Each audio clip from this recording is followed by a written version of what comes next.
नाजरीन, ईद के कुछ ही दिन बाकी हैं। कुछ ज़रूरी बातें बहुत ज़रूरी जानना है आपके लिए। बहुत सारे मुसलमान भाई बहन बहुत ज़्यादा कंफ्यूज रहते हैं कि ईद से पहले हमें क्या करना चाहिए।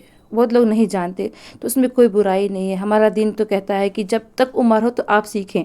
तो आप जान लीजिए कि क्या क्या करना चाहिए ईद से पहले। तो ये फ़ितरा ईद से पहले हमें फ़ितरा निकालना होता है। ये फ़ितरा क्या है कि जब कोई संपन्न परिवार होता है, उसके खान पीन अच्छा है, घर दरवाज़ा अच्छा है, कोई दिक्कत नहीं है, तो वो अपने घर के एक जो मेन जो मुखिया होता है ना, वो अपने मुखिया जो है अपने घर के जितने सदस्य, बच्चा हो, नाबालिग बच्चा हो, बड़ा बच्चा हो, बीवी हो, घर के नौकर चाकर हो, जो उनके साथ रहते हों, वालिद बहन भाई हों, उनके नाम से फ़ितरा निकाला जाता है। फ़ितरा का निकालने का मकसद ये होता है कि जो गरीब लोग हैं, जो लाचार हैं, जिनकी आमदनी नहीं है, या घर में ऐसी ऐसी औरतें हैं जो आस पड़ोस में रिश्तेदारों में बेवा है, या घर में शौहर है अपाहिज हो गया है, बीमारी में मुब्तला है, या बच्चे ऐसे बच्चे हैं यतीम है, माँ बाप भी नहीं है, तो ऐसे लोग जो है मुस्तहिक होते हैं। और सबसे पहले मुस्तहिक तो आपके जो रिश्तेदारों में है, आपके आस पड़ोस में से सबसे पहले रिश्तेदार में कोई बहुत मजबूर है, गरीब है, तो उसका हक पहले बनता है।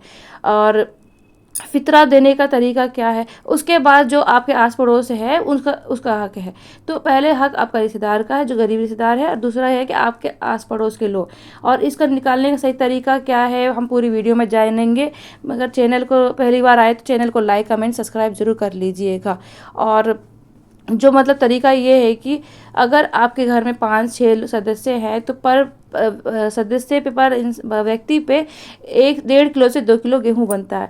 जो 1.5-2 किलो गेहूँ का रेट बनता है, मार्केट रेट बनता है, तो उस हिसाब से पर आदमी का फ़ितरा निकलता है। वो फ़ितरा मतलब किसी अगर 40 रुपये किलो गेहूँ है, तो आप 1.5 किलो या 2 किलो गेहूँ का रेट लगा लीजिए 80 रुपये।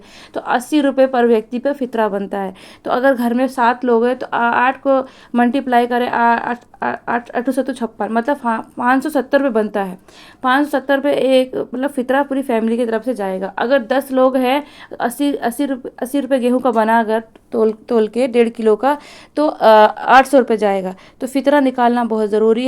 जिसके मतलब हैसियत अच्छी है तो दे सकता है, बढ़ा के भी दे सकता है। कोशिश करें कि जो मुस्तहिक है, ज़रूरतमंद हैं, उनको दिया जाए। ऐसे नहीं कि बेधड़क आंख बंद करके ऑनलाइन किसी को भी दे दिया, जाके दें, अपने हाथों से दें। और ईद से पहले दे, ताकि वो लोग भी अच्छे से ईद मना सके, कपड़े खरीद सके। वो मुसलमान ही क्या, जो सिर्फ अपने लिए मरता हो, नफसी नफसी करता हो। मुसलमान होने का मतलब होता है कि आप हर किसी के बारे में सोचेंगे, कि आपका दिल कितना बड़ा है। इसी हालात में, इसी मौके पे पता चलता है कि आप दूसरे के चेहरे पे मुस्कुराहट ला सकते हैं। ये क्या कहते हैं, ये फ़ितरा दे के किसी की ईद मना सकते हैं। तो कोशिश करेंगे कि ईद से पहले ही आप फ़ितरा निकाल दें। को ईद की सुबह तक भी आप दे सकते हैं। और ईद के दिन और क्या क्या करना चाहिए, बहुत सारे मुसलमानों को नहीं पता होता है। तो हम पूरी वीडियो में डिटेल से बात करेंगे। और पूरी वीडियो को आखिर तक ज़रूर देखें। चैनल को लाइक कमेंट सब्सक्राइब ज़रूर करें। ईद के दिन क्या क्या करना चाहिए, हर मुसलमान को इतना पता होना चाहिए। बेसिक चीज़ें हैं। जब ईद के सुबह हो तो आप फजर की नमाज़ अदा करें, और फिर क्या करें, गुस्ल करके फजर की नमाज़ अदा करें और नए कपड़े पहने। तीसरा है कि खुशबू इत्र लगाएं। ईदगाह से जाने से पहले कुछ मीठा खाएं, जैसे कि खजूर खा लें, कुछ भी खीर खा लें, कुछ मीठा खाएं। और ईद की नमाज अदा करने के लिए ईदगाह जाएं। और ज़कात उल फितरा दें, जैसे कि आपकी हैसियत है आप फितरा दें, वहाँ गरीब को दें। कुछ भी दें, थोड़ा सा दे के आएँ, खाली हाथ ना आए। अपने फिर घर आएँ, माँ बाप के पास जाएँ, उनको सलाम करें, गले से लगाएं, उनके हाथों को चूमें, हाथों का गोसा लें, अपने बड़े बच्चों को ईदी दें। हर किसी से अच्छे से मिलें, अपने भाई बहन से अच्छे से ईद मुबारकबाद करें। और अगर आप किसी से नाराज़ हैं तो उनसे माफ़ी भी मांग लीजिए। माफ़ी मांगने में जो पहल करता है ना, तो उसकी गुनाह को ये कफ़ारा होता है। ईद का बहुत अच्छा मौका होता है कि कितने भी पुराने गीले शिकवे हैं ना, उसको दूर कर लेना है। और ईदगाह से जब आप वापिस आ रहे होते हैं ना, तो आपको दूसरे रास्ते से आना होता है। भाई नबी की सुन्नत है, नबी ने जैसा बताया है वैसे मैं आपको बता रही हूँ। देखिए, दिन की बात जानना ज़रूरी है। छोटी छोटी चीज़ें बहुत मायने रखती है। आप लोग को लग रहा होगा क्या बता रही है, मगर नहीं, हर चीज़ जानना ज़रूरी है। हर बारीकी चीज़ जानना ज़रूरी है कि ईद के दिन क्या क्या करना चाहिए।